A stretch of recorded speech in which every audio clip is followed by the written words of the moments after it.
नमस्ते दोस्तों, आपका हमारे यूट्यूब चैनल में स्वागत है।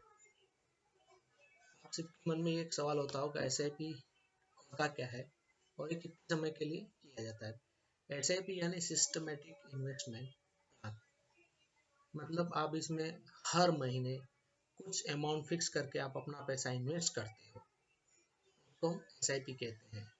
हर महीने आपके अकाउंट से कटता जाएगा और वो आपके अकाउंट में एक्यूमुलेट होता जाएगा। अब आप इसको कितने समय के लिए करना है। यदि आप बैंक में भी कहीं जाते हैं तो आप एफडी करवाने जाते हैं तो वो भी आपको पूछते हैं कि आपको कितने टाइम के लिए करना है। उसमें भी फिक्स टाइम होता है, लेकिन एसआईपी है उसमें कोई भी फिक्स टाइम नहीं है। आज एसआईपी किया, आपको लगा कि अगले महीने आपको अच्छा रिटर्न मिल रहा है, आप निकाल सकते हो। हाँ, लेकिन इसको पैसे निकालने के लिए आपको 1-2 दिन जरूर लगेंगे, क्योंकि इसका जो भी प्रोसेस होता है, प्रोसेस का टाइम होता है और उसके आधार पर आपका एसआईपी का पैसा आप निकाल सकते हो। अब एसआईपी पे रिटर्न कितना मिलेगा। एसआईपी पे आपको 10% से लेकर 12%, 15%, 20%, 30% ये रिटर्न मिलता है। लेकिन ये डिपेंड करता है कि आपका जो भी अमाउंट जो लगा है कौन सी कंपनी में लगा है, for the time of period वो कैसा परफॉर्मेंस कर रहे हैं, उसके आधार पर ही आपका जो भी पैसा इन्वेस्टेड है या डाइवर्सिफाइड लगा हुआ है, उस पे आपको जो भी फायदा मिलता है उसके आधार पर ही आपको एसआईपी का रिटर्न मिलता है। इससे आपको over the time of period, long time में आपको ज़्यादा फायदा मिलता है। अब एसआईपी में आपको फायदा ये मिलता है कि ये जो एसआईपी है वो कंपाउंडिंग इंटरेस्ट रेट पे काम करती है, यानी आपको कंपाउंडिंग इंटरेस्ट मिलता है और कंपाउंडिंग इंटरेस्ट के मिलने से आपका जो भी पैसा होता है वो साइकिल के हिसाब से डबल होता जाता है, तो इसका आपको फायदा मिलता है। एसआईपी कितना सेफ है। एसआईपी एक रेगुलेटेड बॉडी है और वो गवर्नमेंट के निगरानी में ही काम करती है और उसका हर साल या 3 साल में ऑडिट होता है और जो गवर्नमेंट उसको देखती है, क्योंकि उन लोगों को भी विजिलेंस होता है, उनको भी टैक्स कंप्लायंस करने होते हैं। गवर्नमेंट के जो भी कंप्लायंस है, रूल्स है, रेगुलेशंस है, उनको फॉलो करना होता है और इसके हिसाब से ही बॉडीज काम करती है। एसआईपी डाउन भी जाता है, अप भी जाता है। ये पूरा भी जो साइकिल है वो डिपेंड करता है शेयर मार्केट और स्टॉक पे, क्योंकि आपका जो भी एसआईपी का पैसा है वो इक्विटी में लगता है, डेप्ट फंड में लगता है, गोल्ड में लगता है और गवर्नमेंट के जो भी बॉन्ड है उसमें लगाया जाता है।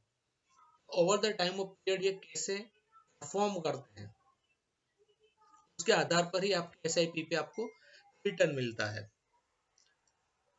और उसी के आधार पर आपका जो पर्पस है वो over the time of period long term में वो लाख से 2 लाख, 10 लाख, 20 लाख, 50 लाख, करोड़ भी जाता है।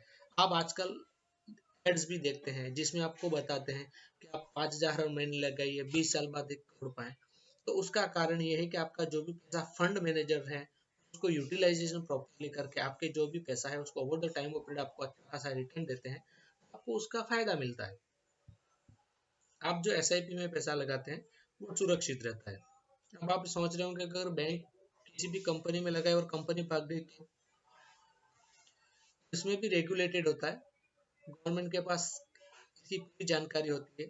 गवर्नमेंट पूरी कोशिश करती है कि आपको आपका पैसा मिले, क्योंकि आपका जो भी पैसा है वो अलग अलग जगह रहता है। आप अपने मोबाइल में देख सकते हैं, क्योंकि लंबे टाइम से एसआईपी बहुत चल रहा है इंडिया में और अगले आने वाले साल भारत का अमृत काल है, तो इसमें भी आपको भी फायदा मिलेगा। एसआईपी में इन्वेस्ट कर सकते हैं, या तो आप किसी प्राइवेट बैंक, गवर्नमेंट बैंक में आप इसका फायदा उठा सकते हैं। वहां से भी आप नजदीकी किसी ब्रांच में जाकर भी आप एसआईपी करवा सकते हैं। अब एसआईपी कैसे खरीदें या उसके बारे में जानकारी कैसे लें। अब आपको किसी भी कंपनी का म्यूचुअल फंड खरीदना, सबसे पहले आपके पास रिसर्च पेपर आते हैं, जैसे हो गया टाइम्स ऑफ इंडिया, हो गया दैनिक भास्कर में भी आजकल आता है। उसके बाद मनी कंट्रोल है, उस पर भी आप जाकर देख सकते हो कि कौन सा म्यूचुअल फंड बेटर है, किस किस कंपनी में उसने पैसा लगाया है और द टाइम ऑफ पीरियड उसका रेटिंग क्या है, रिटर्न कितना दे रहा है, वो सब आप देख सकते हो। वहां जाकर आपको भी पता भी चलेगा कि काम कैसे करता है, कितना रिटर्न देता है। आप वहां से वो पूरी जानकारी एसआईपी के बारे में ले सकते हैं। SIP समय के लिए करना है ये आपके ऊपर डिपेंड करता है, आपको कब रखना है, 10, 15, 20, 30, 25, आपका फाइनेंशियल गोल क्या है, सब इस पे डिपेंड करता है। यदि आपका फाइनेंशियल गोल बड़ा है तो आपको उस समय के उस हिसाब से करना होगा। आप SIP में मिनिमम 500 रुपये से भी शुरुआत कर सकते हैं, 50,000 तक लगा सकते हैं, लाख तक लगा सकते हैं, डिपेंड करता है। अब कुछ SIP जैसी होती है जिसमें आपको मंथली डिविडेंड मिलता है, यानी मानो आपने 1,000 रुपये लगाया तो आपको उसमें कुछ 10 पैसे, 20 पैसे या 30 पैसे मंथली डिविडेंड मिलता है। यानी आपका अमाउंट 10,000 है और आपके पास मान लो 100 NAV है, उस पर 0.30 डिविडेंड मिलता है, यानी 3 रुपये के आसपास आपको डिविडेंड मिलेगा। जैसे आपका पैसा मोटा होता जाएगा तो आपका जो भी डिविडेंड आपको मिलता है वो डिविडेंड आपको दिखेगा, तो आप उसको रीइन्वेस्ट करके उसका भी आप कंपाउंडिंग का इंटरेस्ट आप ले सकते हैं और आपका SIP का जो भी अमाउंट है वो बढ़ता जाएगा और लॉन्ग टर्म में आपको इसका फायदा ही होने वाला है। तो आपको SIP करना नहीं करना वो आपका डिसीजन है, लेकिन बहुत सारे लोग आजकल SIP कर रहे हैं और आपका बेस्ट सेविंग ऑप्शन है और आपको 10 से 12% तो रिटर्न देता ही देता है। अगर आप इन्फ्लेशन को भी ये बीट करता है, क्योंकि हमारा भी इन्फ्लेशन 6 से 7% के बीच में रहता है। अगर हमारा पैसा जो बैंक में पड़ा है वो 6 से 7% हमको इंटरेस्ट रहता है ईयरली, और हमारा इन्फ्लेशन भी 7%, 6-7% ही रहता है, आपको बेनिफिट कुछ नहीं होता है।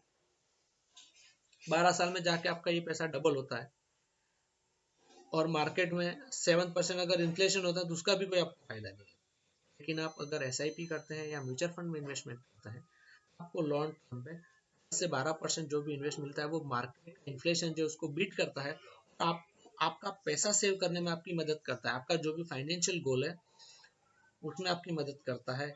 उस पैसे का आप लॉन्ग टर्म के लिए आप कहीं पर भी यूज कर सकते हैं, इमरजेंसी फंड के रूप में भी आज के काम में आ सकता है, एजुकेशन के पर्पज में भी काम आ सकता है। आप घर खरीद उस घर के सामने आप रिडीम करके उस पैसे का उपयोग कर सकते हैं ताकि आपको इंटरेस्ट जो लोन लगता है वो कम लगेगा। मैरिज में आप यूज कर सकते हो और कोई लग्जरीज आपको खरीदनी हो या आपको पसंद हो उसका आप यूज कर सकते हो और आपको पैसों की तंगी नहीं रहेगी, उसमें आपको बहुत फायदा मिलेगा। अगर आपको SIP करना है तो आपको जैसे मैंने प्रीवियसली बता ही दिया था आपको, आप ऐप के थ्रू भी कर सकते हो, आजकल बहुत सारी ऐप्स आपके मोबाइल पे अवेलेबल है, किसी ब्रोकर के थ्रू भी करवा सकते हो, आप बैंक में जब भी करवा सकते हो। लेकिन आपको इन जहाँ से भी करवाओगे हर महीने आपका इसकी रिपोर्ट आपके मोबाइल में आती है, क्योंकि आप एक रजिस्टर्ड होते हो। आपको रजिस्टर करने के लिए आपको आपके पैन कार्ड की जरूरत होती है, आपको कैंसल चेक देना पड़ता है, आपको फोटो लगता है, आपका बैंक अकाउंट लगता है जिसका फाक्टा होता है, क्योंकि आपको पूरी डिटेल देनी पड़ती है, आधार कार्ड भी लिया जाता है, आपका पैसा सेफ ही होता है। अब SIP की अधिक जानकारी के लिए हमको फॉलो अप करें, लाइक एंड सब्सक्राइब करें। Thank you.